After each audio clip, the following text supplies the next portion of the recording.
Hi guys, I'm Shmi, and today is a rather lovely afternoon in London and we're out for a drive in the FF. This is kind of some fuel for thought because I wanted to come to you on the topic that is the title of this video, something that is asked an awful lot without very many clear answers. So what is the cost of owning a car like a Ferrari, a supercar? We'll use this car, the Ferrari FF, as an example, but I'll also talk a little bit about some of the other cars I've owned. And I'm sure this is a question a lot of you would like to know some information about. I get asked it a lot, so I imagine every other YouTuber who drives a supercar does, as does probably everybody on social media, but it's a very, very tricky question to give you a solid answer to, because there are so many variables between different cars, different countries, different circumstances, different situations, and it's basically never the same twice. This car's quite efficient because it comes to a stop. But I'm going to break this down and kind of try and take a systematic approach to buying the cars, the running costs, maintenance of cars, and then took a while to start there, and then you know, other sort of surprises, and that's a surprise that I'm going to get to as well, a little niggle this car has that I need to get sorted. So firstly, buying cars. There's a big variety. Do you buy new? Do you buy used? Taxes in different countries. The UK, we have VAT 20%, but some countries have luxury car taxes over 100%. So it varies big time. In the US, your sales tax I think is 8%, 9%, 10%, depending which state you're in. So it's very, very different. Then you've got different ways of paying for cars. Do you buy it outright? You know, literally a bank transfer or a full payment straight up ahead for the car. Do you finance it? So take a sort of personal loan in effect secured against the car.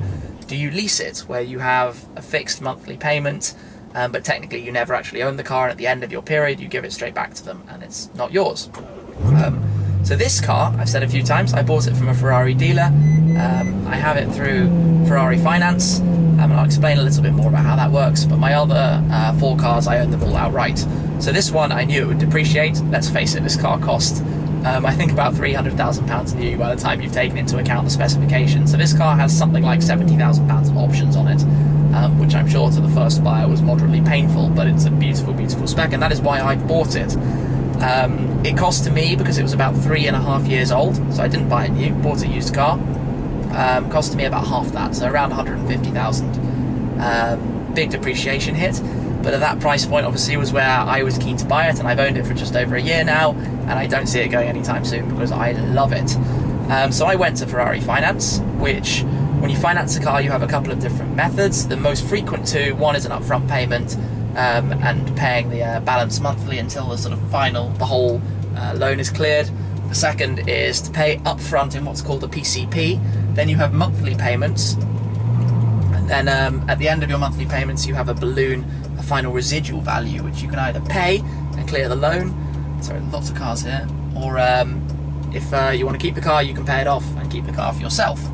But obviously you'll be paying interest on that the whole way through. So PCPs work pretty efficiently, obviously, if you have the means to afford the loan. And in my case, because the car's depreciating, it made more sense to me to put the capital I had into investment funds that can increase or other sort of portfolios. So that worked pretty well. You can pay between 10% and 50% as a deposit if you do a system like that. For this, I put in about a third, so I put in about £50,000. I pay a little over £1,000 a month, and at the end, I think there's a £70,000-£80,000 balloon should I choose to pay it. But the car, I think, won't have depreciated by that much, so that means I should, in theory, have come out with more equity than I put in. So if I sold the car, taking into account the amounts I paid per month, I come out of it with more capital as a solid deposit than I put in, which is quite a nice place to be in. This is a kind of game you have to play with yourself if you're financing cars, and everybody's circumstances are different, so there's no way to repeat it. And like I said, a car like the 675 LT or the LT Spider, they go up in money, so it makes sense for me to buy them, because ultimately I probably, as well as getting to own and enjoy the car, generate more of a return than I would do if the car was, if the money was in the bank or something. So this is buying a car, very, very complicated, but you can vaguely see how it works with this. So I own the car, I guess I have a loan against it, which is quite an easy way. Let's talk servicing, maintenance, insurance, garaging, fuel, and costs. And let's basically say, I think the bigger the engine is, the more of them there are. V12s are very, very thirsty. This car, I've just filled it up. I've done 200 miles on the last tank, and it cost me £102. So that's not Too bad I couldn't tell you off the top of my head the MPG, but it's probably low teens. And that was driving a lot on the motorway. If in a car like this with four-wheel drive and a big heavy V12, I just did an entire tank around London, it would be painful. I'd probably get under 100 miles for 90 litres of fuel. So that's very not pretty, but then small price to pay. It's a Ferrari as a cost. I think the lifetime in this car I'm running at about 13, 14 mpg. McLaren I get ever so slightly more. It basically depends a lot on where you drive and how many miles you do, because I use this as my daily. It's done 11, 12,000 miles in a year, so it gets more than enough use. Oh, somebody stopped at a green light for no reason.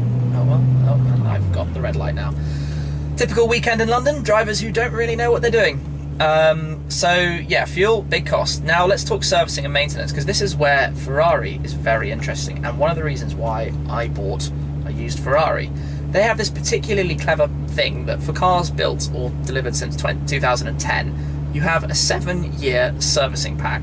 So for 7 years your services are on Ferrari. So this car's now coming up 5 years old, but the servicing's still on Ferrari, and presumably will be on Ferrari for the lifetime I own the car, I would expect. So that's quite nice. Then warranty, because I bought it approved used from a Ferrari dealer, from Meridian Modena, it comes with 2 years of warranty on it as well. So if there are any issues, like that beeping you've heard that came up yesterday, it will get fixed. Now what that actually is, I think, a sensor on one of the tyres, because it warns me every time I pull away, it warns me for a few seconds that I've got a low tyre pressure on the front right, but I've checked the tyre already and it's fine. So I think it's just a sensor that's gone, because it goes away a few seconds later as well. Or maybe, I don't know, but something like that. The beauty of it is I don't have to pay massive labour rates or lots of stress to get it fixed. Obviously if you have a brand new car within 3 years or whatnot, depending on the manufacturer, you'll have warranty coverage as well. Can we get through this time? Yes. But I sort of think warranty is quite important, and the once or twice I've owned cars out of warranty, so my R8 Spider a good few years ago, I chose to pay £1,500 a year to have it. On a more modern and more expensive car, let's take a McLaren, if you had a 12C, your warranty, you'd be looking at about £3,000 a year for warranty. So quite expensive, but let's say you were to have a £20,000 repair bill for something, you probably want a warranty pack in place.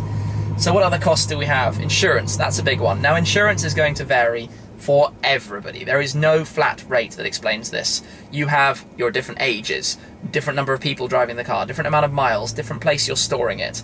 Obviously I store mine in my secure underground garage under my apartment, but I have quite a few people driving it and I do quite a few miles a year. So my price is quite high. Oh, is that a GT3 RS 4 litre just there that I'm about to go past?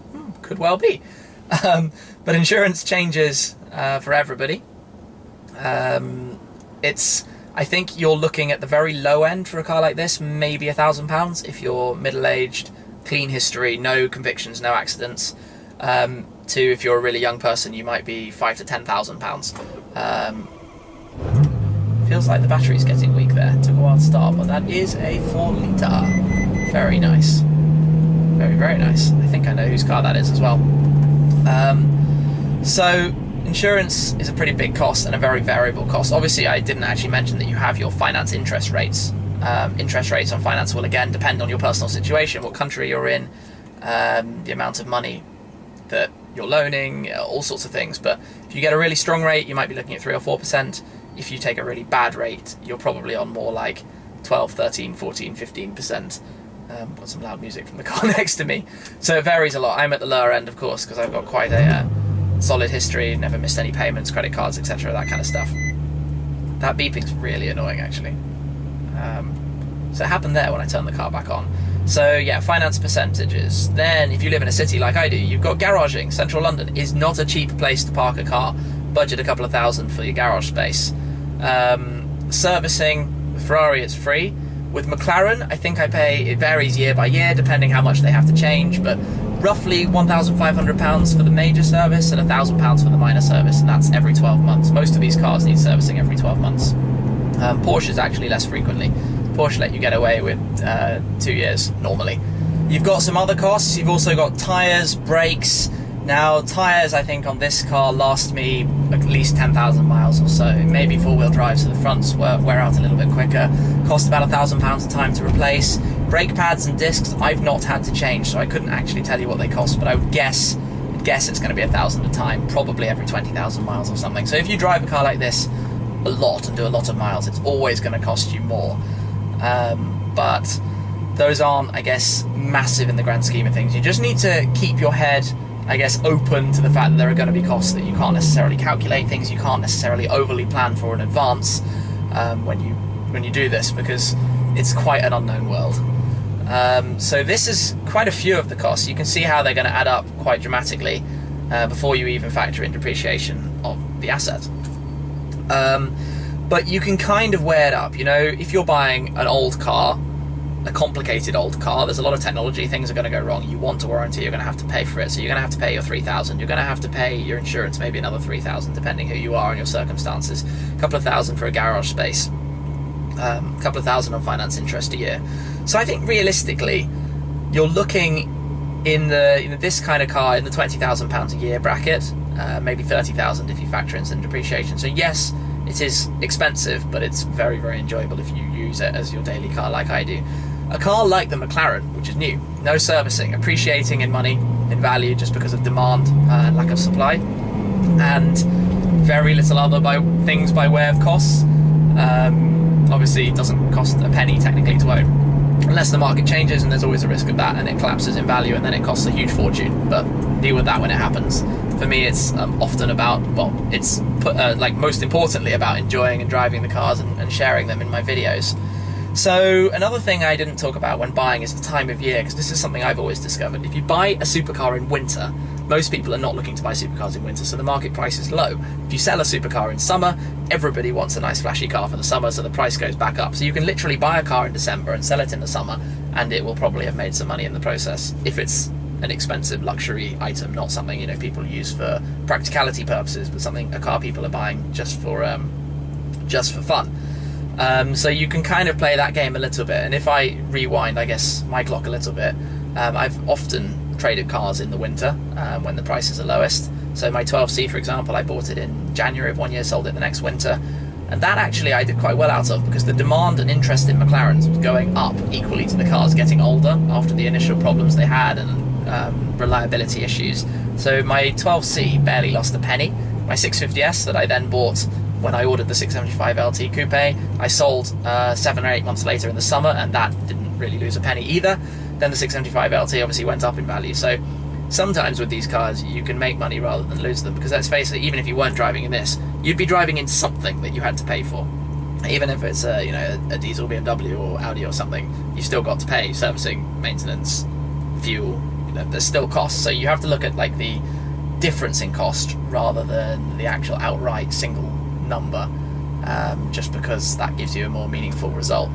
So I think, if you're a person who's, let's say, young 20s, not many major commitments in life, no partner or dependents, just living in a flat you rent, and you have barely any costs. Where's the siren coming from? Oh, it seems to be right behind me. I wonder where it wants to go. I don't know at this stage. Yeah, so if you have barely any dependents or anything you need to worry about or stress too much, then it's going to be much easier, because it's going to cost you £10,000–20,000 a year, and if you're earning 40, your life costs you 15–20. You've got the excess capital to do it, and that's what I did in the first place when I bought my Vantage Roadster. It was my main interest in life, so I bought a nice luxury sports car. Then the R8 Spider was a little bit more expensive because it was older and a more expensive car from new. Then came the 12C. Gosh, that was a couple of years ago. So the answer to this question is, what does it cost? Well, it changes an awful lot depending on your personal circumstances and situation, and how often you sit in traffic like this, and in which case you might want a Ferrari with heli that's the sort of stop-start system. That means your engine is not burning fuel and keeps your emissions down as well, as we approach, well, driving down Regent Street in London, which naturally is not the best idea on a weekend. But you have to work out these costs, what it's going to cost to fund a car, what it's going to cost to buy a car, and what it's going to cost to run a car on a case-by-case basis, because the things like finance and insurance, what it costs for me is not what it's going to cost for you guys.